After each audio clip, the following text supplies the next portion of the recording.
Hello, welcome to episode 6 of Sleep Unplugged. I'm Dr. Chris Winter, neurologist and sleep specialist, and excited you're with us. It is the first Monday of the month, and that means we are talking about insomnia. So if you're new to the podcast, because we are, and this is only the 6th episode, we have made the decision that the first Monday of every month will be dedicated to some aspect of insomnia. Insomnia is a massive topic. It's going to take a long time for us to get through it, and that's okay. That's one of the reasons why I'm excited about this podcast, that we can sort of take our time and work our way through some topics. So that's what we'll be talking about today. We have also been starting the episodes out with corrections, mistakes, flubs. I don't think there were any major ones from last week's episode on sleep apnea. There were a lot of questions about it, which was exciting to get so many DMs and texts about why is the maximum AHI 180? So we answered that in a video and some other things. So I appreciate that. I'm glad this is generating interest on an even higher level. I thought that was really stellar that so many of you wondered, well, couldn't somebody have 200 breathing problems per hour? Well, yes, they could, but in terms of the way we count them, as I explained in the video, it has to be a certain way. So 180 is the theoretical limit. I also appreciate so many of you writing in and saying, wow, none of this was ever explained to me by my doctor. I thought that was great too. It's nice to know that we're talking about things and creating an educational conversation between you and me that maybe you haven't had before, or it'll inspire you to ask questions you maybe never thought of when you see your doctor. So that's great. I'll share with you a quick criticism.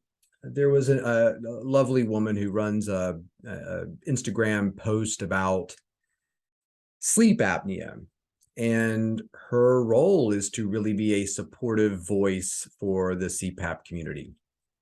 And there was some criticism. She said, I'm so disappointed in Dr. Winter's episode about CPAP or sleep apnea that he didn't talk about other ways to treat sleep apnea, because there's many.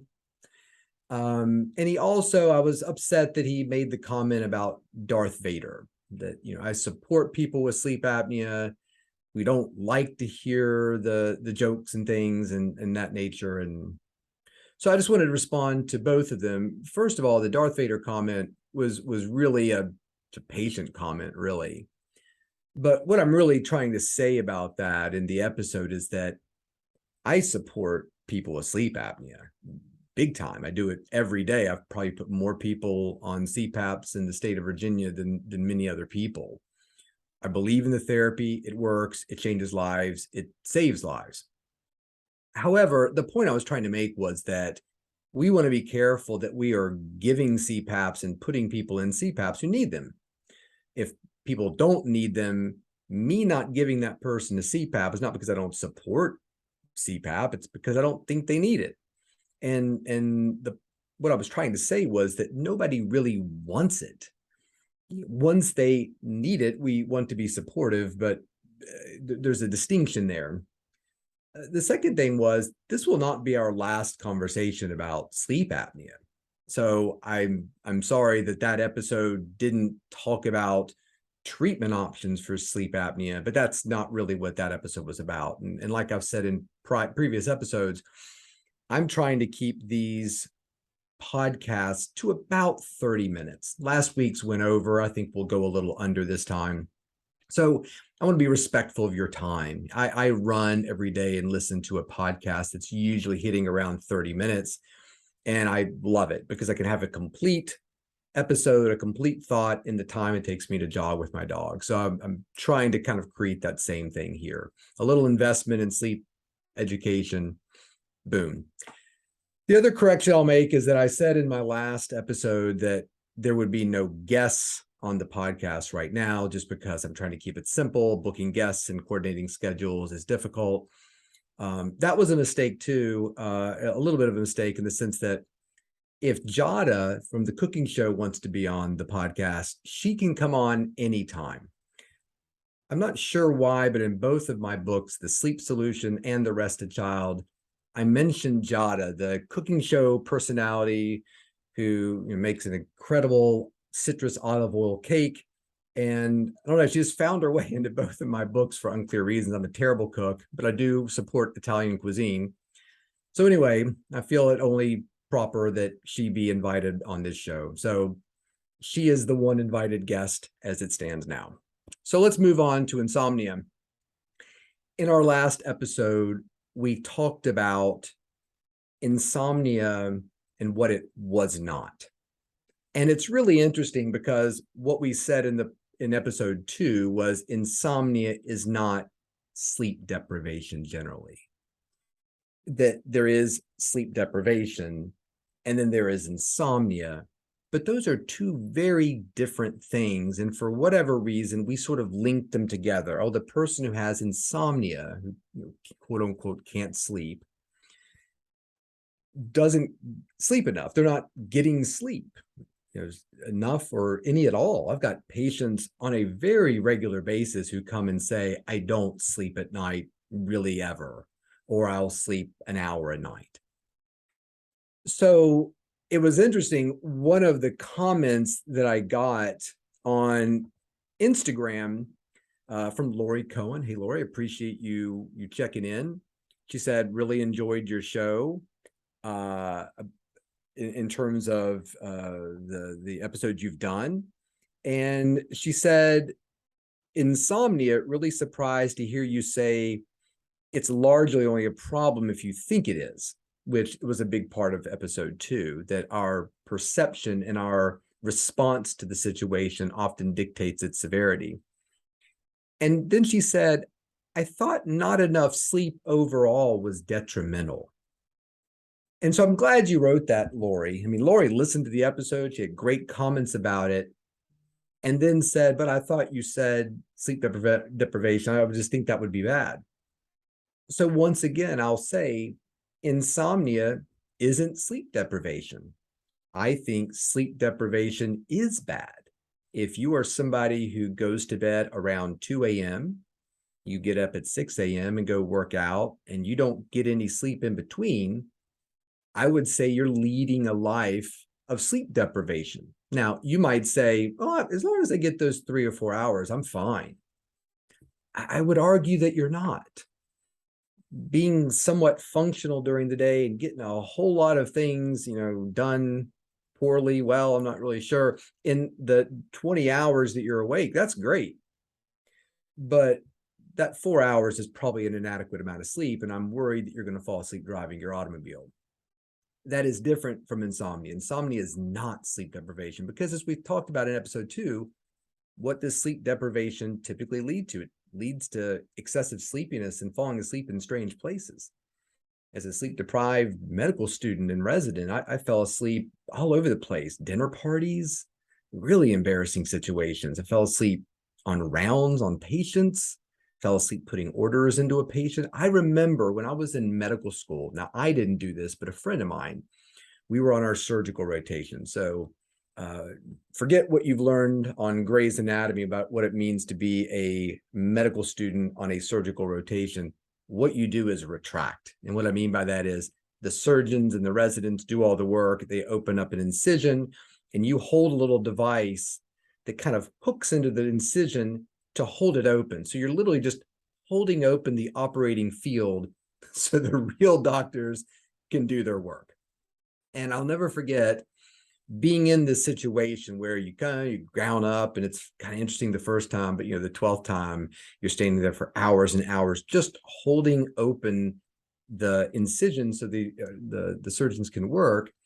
I would be standing on one side of the patient holding a retractor, looking across the patient at another medical school buddy holding another retractor facing me. Now, wearing masks because masks work.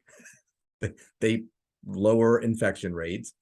I'm interested in if there's any patients who are asking their surgeons, hey, I'd rather you not wear a mask for my surgery coming up because I don't believe in what they do. Of course they work. So we're sitting there wearing masks. We're wearing, little shields over our eyes, the gowns, the little hats that you wear, whatever. And so this surgeon that we were operating on was this sort of legendary obstetric surgeon at Emory University in Atlanta. I remember sitting in his office one time talking to him, and his walls were literally covered with awards. I mean, no family pictures, no outlet switches. It was just awards on his wall, no windows. And so he was very strict in the operating room. You didn't talk. He talked and listened to his music. That was it. So I was standing there retracting, looking across the way at my medical school buddy, and I could tell that he was very sleepy. And he kept sort of closing his eyes and leaning forward. Then he'd open his eyes and lean back. And you just knew that sleep was coming. And there was nothing you could do to stop it. And sure enough, he fell asleep, went headfirst into the patient. I've never seen a surgeon lose it like this surgeon lost it. My point being that when you are getting an inadequate amount of sleep, as this sleep medical student was, sleep's not a choice. You're going to sleep, even if you're standing there operating on a patient and falling headfirst into their viscera. So when we talk about sleep deprivation, I want you, like to have that picture in your head. It's not an individual who says, when I get into bed, it takes me 3 or 4 hours to fall asleep. Because I can promise you, if that surgeon had stopped because he had noticed that in that patient or in that med student and said, here, lie down this cot and close your eyes for a minute, he would have been out in 30 seconds for sure. Anyway, so we talked a lot about what insomnia was not. Let's talk about what it is. What is insomnia if it's not sleep deprivation? Well, we defined this a little bit in the first episode. We said, look, insomnia is an individual whose expectation of their sleep is not meeting their reality, and there's some upset, angst, frustration about it. That's what insomnia is. It is that mismatch. Because when you look at research about individuals with insomnia, there aren't research studies about the 97 subjects who reported insomnia who came into the study who were sleeping 30 minutes, 2 hours a night. I mean, generally speaking, the cut point on most insomnia research is like 6.5 hours, where you'll get individuals who are in the study who have more than 6.5 hours, typically with their sleep, and individuals with less. And when I say less, I mean like 6, 5:45, in that realm. What I'm saying is that if you're looking for research studies about that population of insomnia patients who don't sleep, you're going to be looking a long time because they do not exist. That's not what we're talking about. So if we're not talking about that, what specifically are we talking about when it comes to our insomnia patients? Well, we're generally talking about individuals who express some degree of hyperarousal. And hyperarousal is interesting because it lends itself to a lot of things, including probably some degree of genetics. So when you look at who are the individuals at highest risk for having insomnia, it's older individuals, it's women generally, tends to be individuals with more psychiatric disturbances, depression, and anxiety. Those are big contributors to insomnia. Recent sleep studies showing that individuals with borderline personality can be at very high risk for having sleep apnea, which we have sort of thought for a period of time. Not only do the borderline individuals have more issues with insomnia, but insomnia tends to exacerbate their borderline personality. And I think about that when I think about there's a specific review of my first book, The Sleep Solution, Why Your Sleep's Broken, How to Fix It, on Amazon, that kind of goes along with, I just the part that I remember about that said something like, 1 star, terrible review. This quote, so-called sleep doctor, in quote, which I thought was I am a so-called many things, but I actually am a real sleep doctor. So that hurt. I really am a sleep doctor. There's no so-called about it. I've got the little certificates to prove it, not the awards that obstetric surgeon have. I got a couple of certificates on my wall that shows I've passed a couple board exams. So this so-called sleep doctor doesn't even talk about how to cure insomnia. He just talks about sleeping medications. And I mean, when you read the review and then you read my book, it's like he's describing something that's completely different. I mean, listen, you can criticize my book all you want, but I'm not advocating sleeping pills in that book. He said something about cozy pajamas. I don't think I really talk about that either. I mean, not in any way that would solve your insomnia. So it was almost like he read 3 pages, understood that it didn't have like a little sleeping pill, buried inside of the book, and just got angry. And suddenly, and we think about that sometimes with bipolar personality, is that one of their, not bipolar, so borderline, not bipolar, borderline personality is that everything is very black or white. You're a good person and then you're a not good person. And man, I think that review ended with, this book is not worthy of being composted.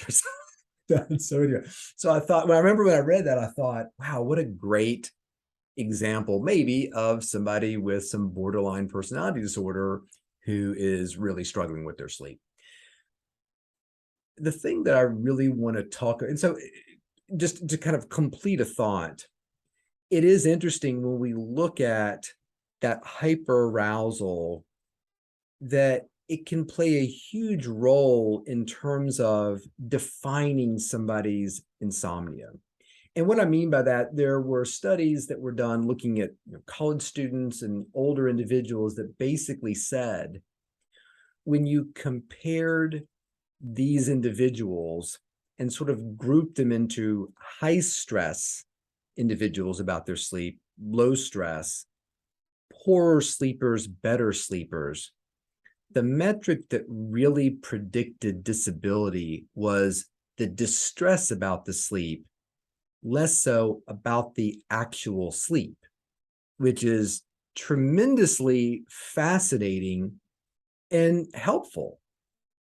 Because what it means is that as sleep doctors, when a patient comes in and says, I can't sleep more than an hour at night, we know that's not the problem. But the stress that you can hear in that individual who is desperate for your help, that distress is the problem that we are tasked with fixing. Because there was actually a study that was done, let's see, what was it here? I've got it right here. I can't remember the date on it. I think it was 2020, I'm sorry, 2010, that basically concluded, look, when you're looking at individuals with insomnia and you're looking at their degree of disability, dysfunction that they're reporting, it really does not seem to line up with their health surveys, demographic factors, or really any quantitative sleep assessment. Meaning that if you had 100 sleep studies ranging from wonderful to terrible, and 100 patient profiles ranging from, I have some trouble sleeping every now and then, to I haven't slept in years and I'm freaked out about it and you've got to help me. And I've been to 20 different sleep doctors and my chart's 3 inches thick. I need help. You would not do well trying to figure out which objective sleep study goes along with the patient report if you had to match them all up.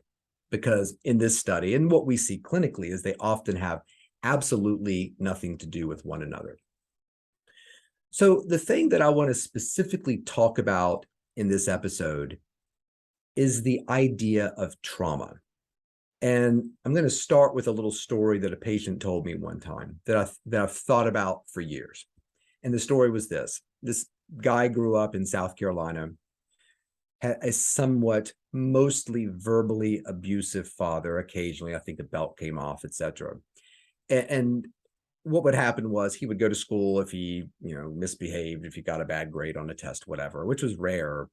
He would come home, get off the school bus, come into the house, go into his father's study where he worked. Father worked from home. I think he was a lawyer, but worked from home. They would have some sort of dialogue. How did you do on the spelling test? I got a D.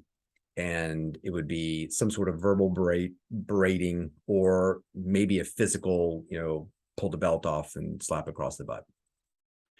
Father said, I grew up and forgave him. My father sort of really asked for forgiveness, said he was a terrible father, really father got himself together as he got older. And he said, we drifted apart. I don't live in South Carolina anymore. My father lived in, I had held no ill will towards him. He had, he was troubled growing up. My father really, apologized and repented, and we had a great relationship, but just distant.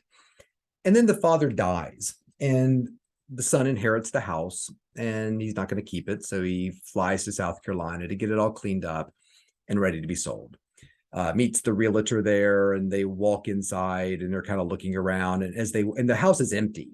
As they walk into the study, this guy vomits, and the realtor looks at him and says, "Are you okay? What's wrong?" He said, I don't know, just a lot of memory. He kind of made a little excuse for it, but when he was talking to me, he said, "My God, when I walked in to that study, it just hit me like a ton of bricks. I felt every bit the anxiety that I felt decades and decades ago, where as a middle school student, I would walk in and these things would happen." And he said this to me at one point and said something like, "What I feel when I go to my bedroom is not far away from that." And I'll never forget that. And the reason I bring this up is this. When I'm telling a patient, or in my book, when I'm talking about what insomnia is and saying that you're not sleep deprived, you're not somebody who's only sleeping 30 minutes a day. The perception of your sleep and the reality may be extremely different. Your Fitbit actually might be telling the truth. I think a lot of patients hear that kind of language or read the book, and they interpret that as, well, this guy doesn't think I have a problem. He's minimizing it. He may think I'm lying about it, like I've got nothing better to do than to go tell a doctor I can't sleep. And I guess what I want to say is nothing could be further from the truth. When I say to a patient, you are not sleep deprived, that is not me saying you don't have a problem. Not only do you have a problem, it's a huge problem in some people, a massive problem, an overwhelming, traumatic problem. So, somebody was explained it to me. It was another sleep doctor. They said, you could be sitting out in an open, outside in a restaurant, a bunch of people, and witness a car crash or an explosion or something horrific. And when you go around and talk to people in the immediate aftermath and 6 months later, their response to that thing that they weren't directly involved in, they just were adjacent to it, can be extremely different. Talk to person A. Yeah, I kind of remember that. Yeah, it was awful, but I don't really remember the details.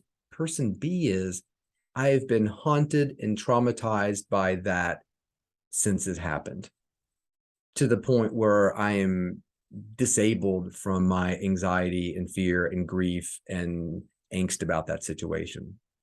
So when we look at insomnia, there's been a lot written about trauma-based models.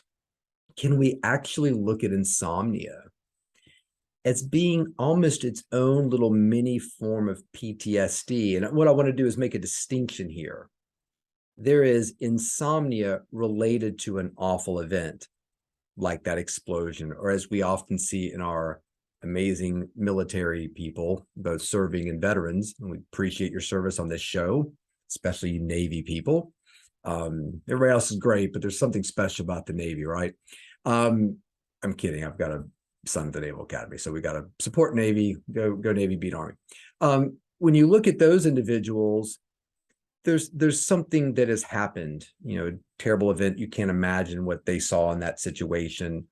And that PTSD event has created insomnia. I was a great sleeper until my deployment. In my second tour, I saw some awful things, lost people who were very close to me. And since that time, I've been dealing with some depression and anxiety, but my sleep's been terrible. That's PTSD as the nidus, or the stimulus of something. What I'm talking about is the actual insomnia creating a PTSD situation. Because as we've talked before, what starts somebody's insomnia? Remember the 3 Ps. You have a predisposition to it, something precipitates it, and then it's perpetuated. So when you talk about what precipitates it, sure, it could be something PTSD worthy. It can also be something trivial or something that people don't really understand at all. I don't know why I started sleeping poorly 2 years ago, but I did. The divorce. I talked about in episode 2 and talked about it way too long, my fantasy football. Well, I had one bad night after a fantasy football debacle. That could have been the start of really awful insomnia in me. That one sleepless night could have been the stimulus for it all. So nobody would say, if I went to a clinic for insomnia, hey, I cannot sleep. I've tried pills. I'm just ready to, I'm out of my mind. I don't know what to do. Excuse me. The fantasy football was not a PTSD thing, but the insomnia that has happened, that has grown, that has strengthened over time.